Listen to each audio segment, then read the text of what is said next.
Bonjour à tous et bienvenue à notre session live de Jeune Africa. Aujourd'hui, nous allons parler de la connexion de la sandbox d'Africa sur le Google Drive. Je m'appelle Joseph Tuichimire. Je suis chargé de l'engagement des utilisateurs au sein de Digital Earth Africa.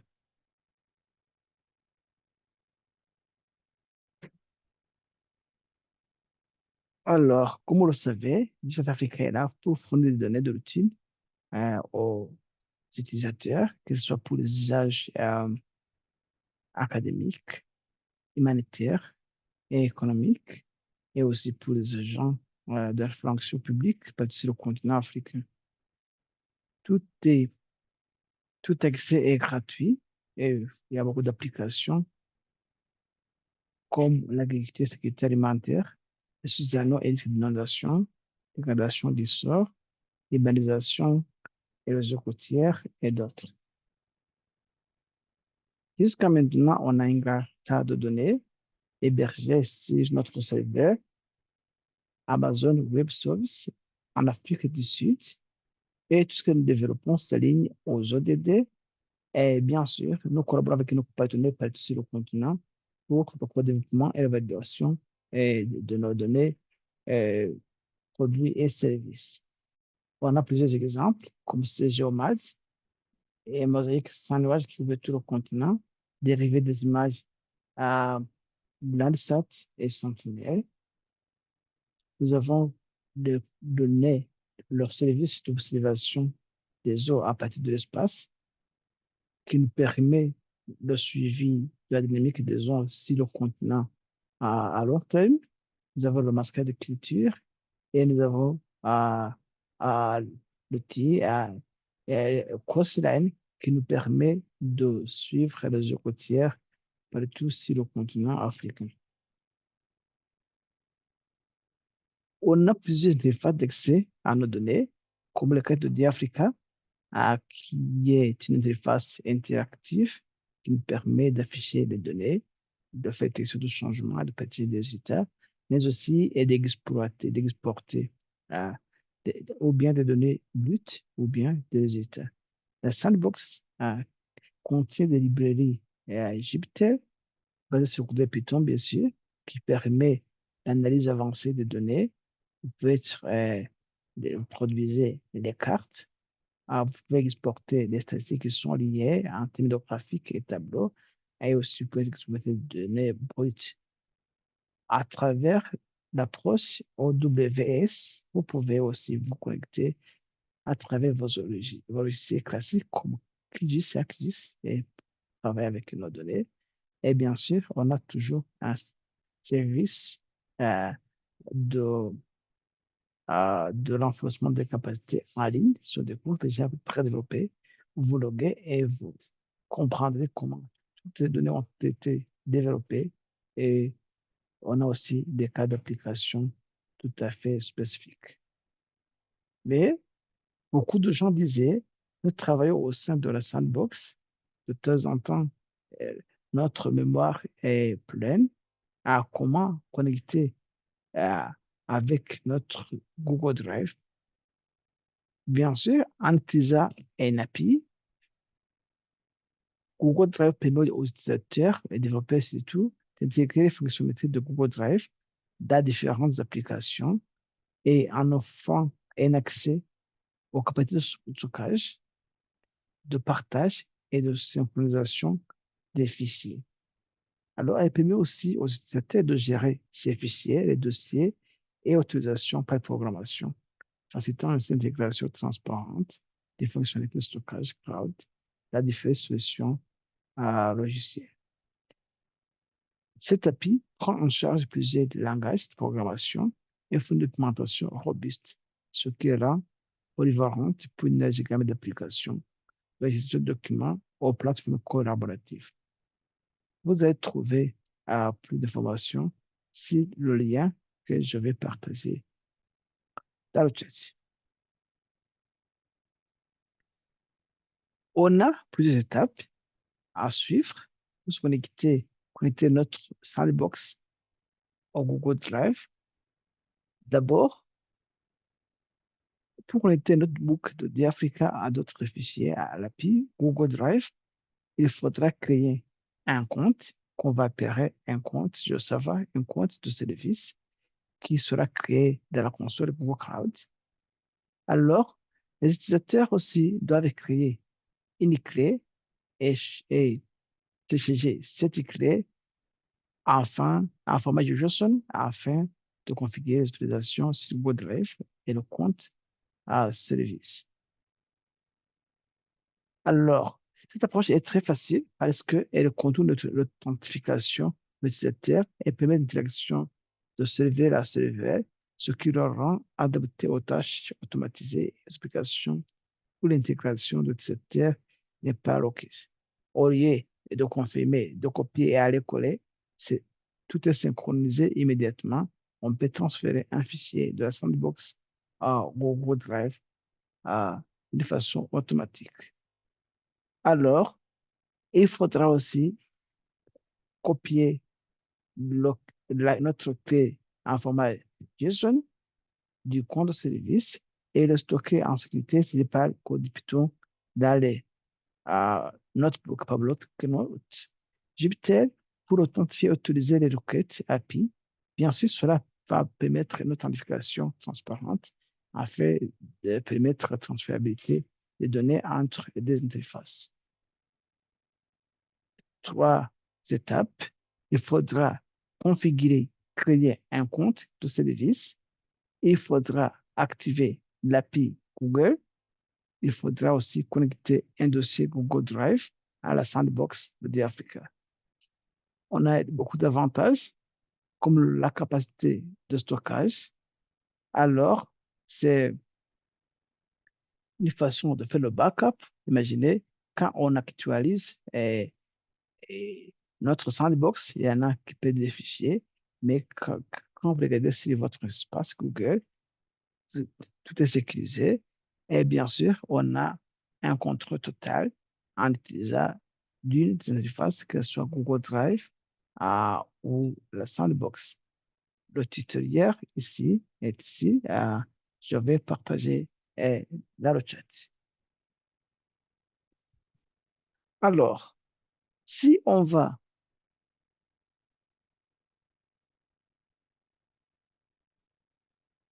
si on va dans le tutoriel, comment procéder, comment accéder, quelles sont les étapes à suivre pour connecter notre Google Drive à la sandbox, je vous partage dans le chat le tutoriel pour que nous puissions ensemble, pour ceux qui sont euh, intéressés ou bien qui veulent aller avec moi. Alors, ici, la première étape en est que il nous faudra ouvrir, créer un compte à Google Cloud. Ici, le document est dans le chat.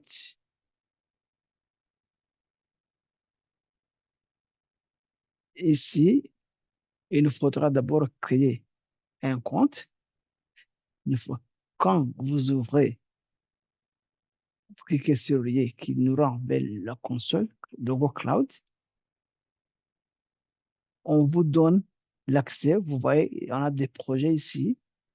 Alors, ici, si vous cliquez sur le projet, ici, vous pouvez dire créer un nouveau projet. Si vous cliquez sur créer un nouveau projet, ça va vous donner, un lien va s'ouvrir et on va vous demander de donner un nom de projet.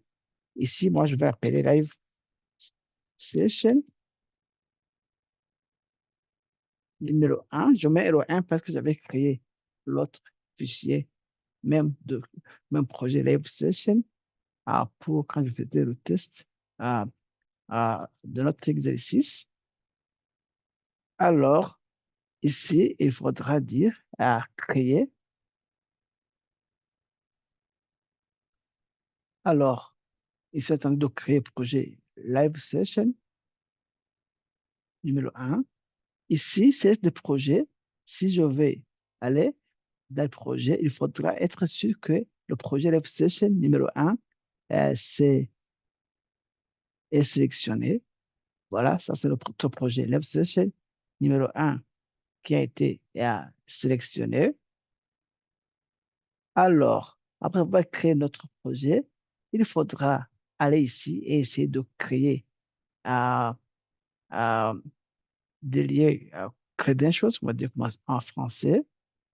Alors, ici, euh, vous allez voir beaucoup de, beaucoup d'options, mais ce que vous allez dans l'option API et services et vous allez dire créer credentials. Vous faites clic, vous cliquez là-dessus. Alors, après avoir créé credentials, ici en haut, vous verrez là, c'est écrit créer create credentials. Vous cliquez là-dessus et vous allez choisir un compte de service qu'on appelle Service Account. Vous cliquez là-dessus. Ça peut être rapide. Alors, ici, c'est nous qui allons donner le nom de notre compte. Ici, j'avais appelé Live Session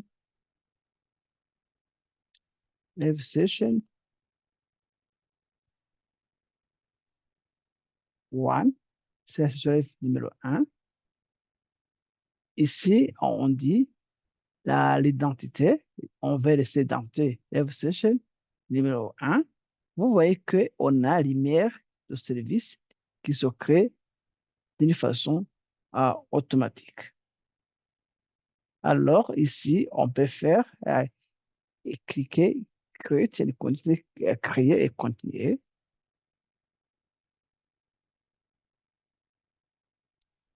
Alors, ici, il nous faudra choisir notre rôle euh, comme nous allons choisir l'heure de base. Quelle sera la propriété de ce compte? Alors, euh, ce qu'on va faire, dès qu'on est là, euh, on peut dire à continuer. Et enfin, l'accès de ce compte, on peut laisser ça à, par défaut et on va cliquer Done dès que ce sera à, à compléter. Alors, je vous ai dit qu'il faudra toujours garder ce compte de service parce que c'est ce compte qui nous permettra, cet email nous permettra de connecter la sandbox au World Live. Ce qu'on va faire, on va peut-être ouvrir un dossier, disons un document en Notepad et on va, on va coller ce document. J'ai créé un document Notepad et ainsi j'ai collé je vais garder parce qu'on va copier et essayer d'utiliser pour connecter à la sandbox au Google Drive. Alors, l'étape suivante sera de créer une clé. Ici, quand on va écrire, ici, on va dire edit et essayer de changer ou bien de modifier notre compte. Ici, notre compte est déjà actif. Et puis, on va aller sur le lien clé, keys. Alors, on va dire ajouter clé. On va créer une clé. Et on va créer une clé Johnson.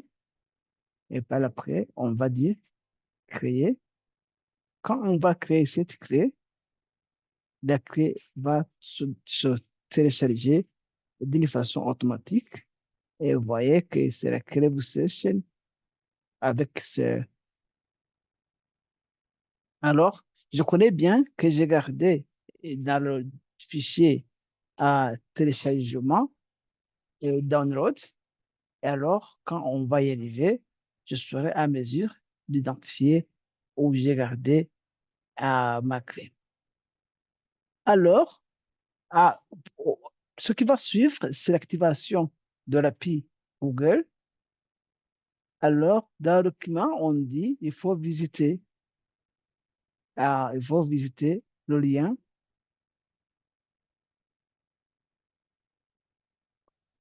Google Console. Et bien sûr, ici, il faut dire enable, c'est-à-dire activer. Si vous dites activer,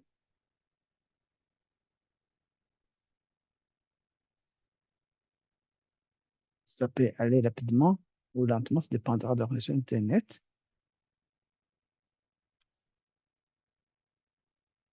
Vous voyez que l'API pour notre session live numéro 1 est déjà activé.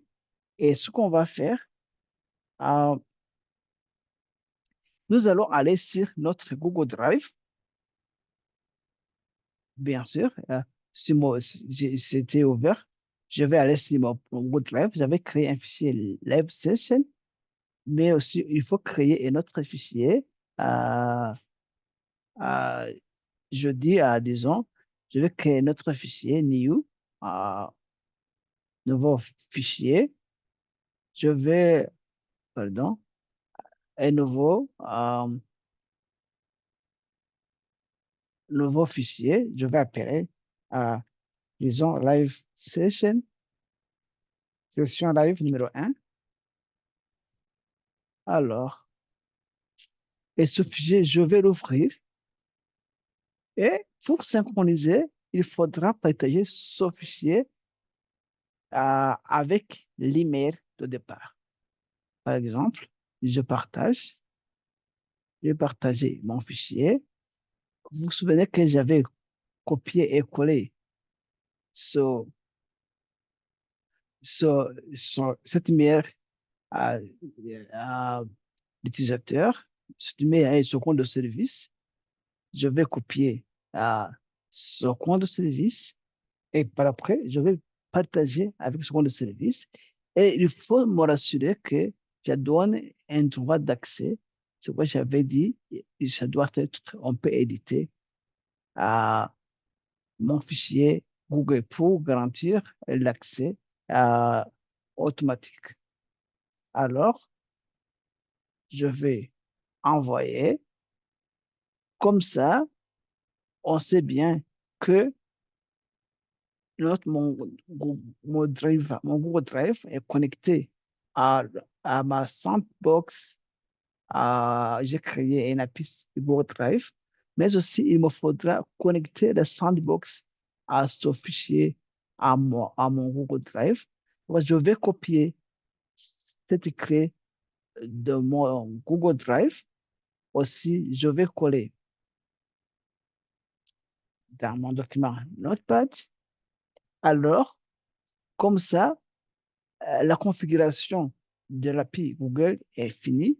On va passer à la configuration à partir de la sandbox. Alors, dans la sandbox, si on va y aller, on va, quand on va entrer dans la sandbox, comme vous voyez, on a plusieurs fichiers comme d'habitude. Et quand on va entrer dans la sandbox, vous voyez, on a les fichiers Gnas, on a les fichiers de données, on a les fichiers de code fréquemment utilisés, on a les fichiers de l'examen de la vie courante, l'autre examples, on va aller dans les données supplémentaires. Et ici, on va voir là où c'est écrit Drive Credentials, on va y entrer. Euh, mais comme j'avais ces fichiers initialement, je les supprime pour que nous puissions aller ensemble. Nous allons charger notre document, notre fichier JSON qu'on a créé. Ici, Live session numéro un. Et par après, nous allons créer un nouveau, euh, un nouveau dossier, pardon, pas un nouveau, pas un fichier, mais pas document, mais un nouveau, nouveau fichier texte. Et dans ce nouveau fichier texte, euh, nous allons appairer Google Drive ID, comme c'est écrit dans le tutoriel. On va le nommer Google Drive slash ID. Et dans ce fichier, dans ce document que nous avons créé, nous allons copier et coller l'identité de notre Google Drive. Alors, si on va coller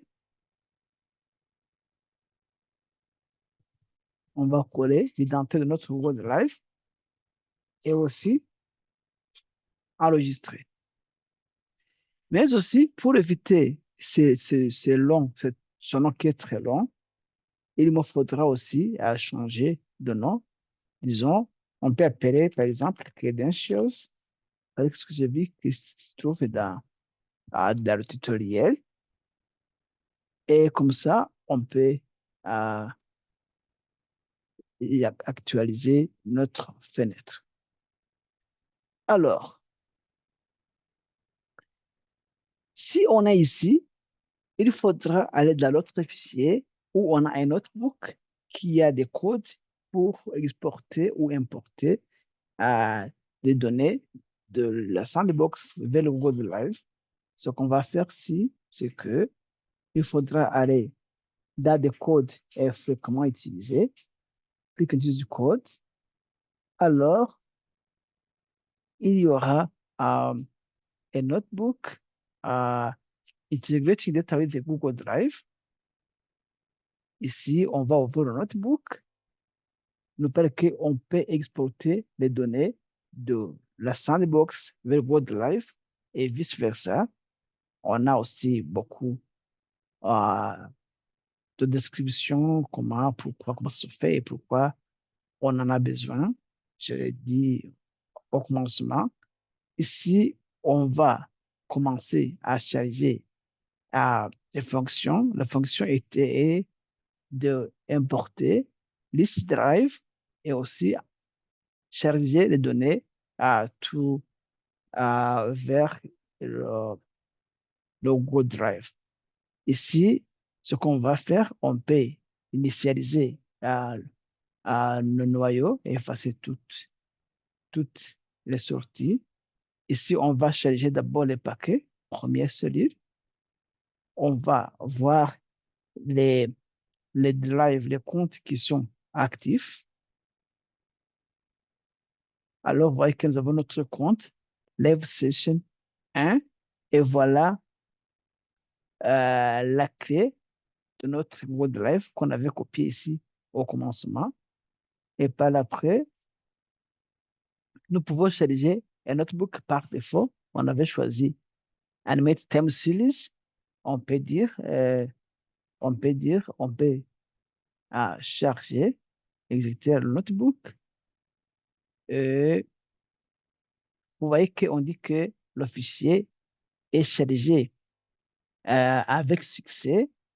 Alors, c'est que si nous tournons vers notre compte à Google Drive, on va voir que ce notebook a été exporté.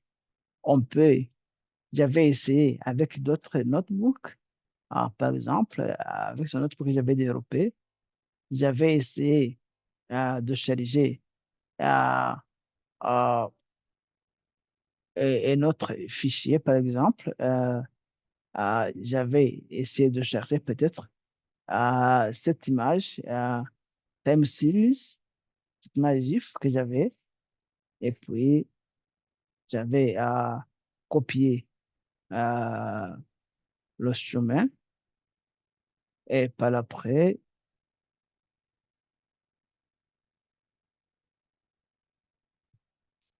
j'avais collé. Alors,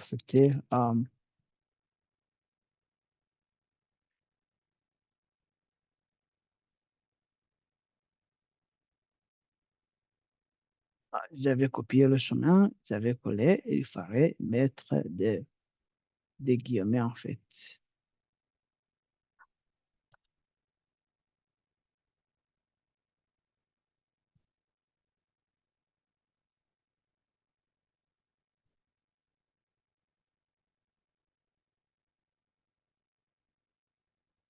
Alors, je pense que c'était ça. Et puis, j'avais aussi essayé d'exporter ce notebook.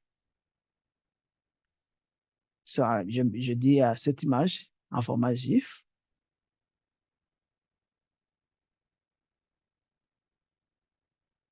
Voilà.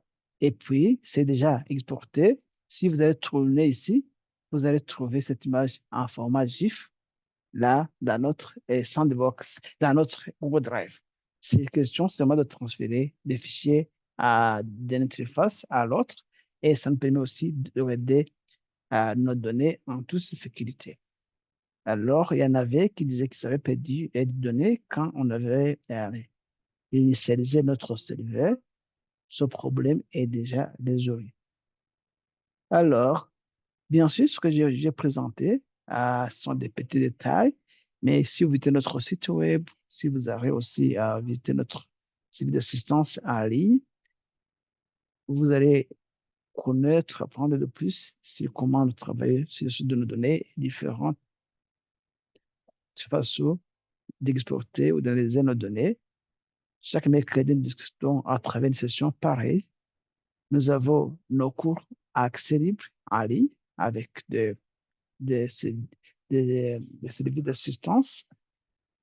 Et il y a 2 jours, on a mis un cours sur l'utilisation de Diwasa pour suivre de méditer et la précipitation et les effets sur les plantes sur le continent africain. Vous pouvez vous loguer, bénéficier de ce cours. Et bien sûr, nous mentions ceux qui participent à notre travail. Et enfin, le 23 de ce mois, on sera avec Siri pour l'utilisation de nos données à travers les plateformes du géoportail africain.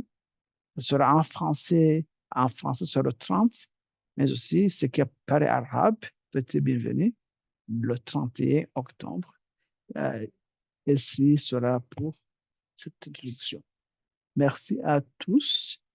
Commentaires ou questions, vous êtes les bienvenus.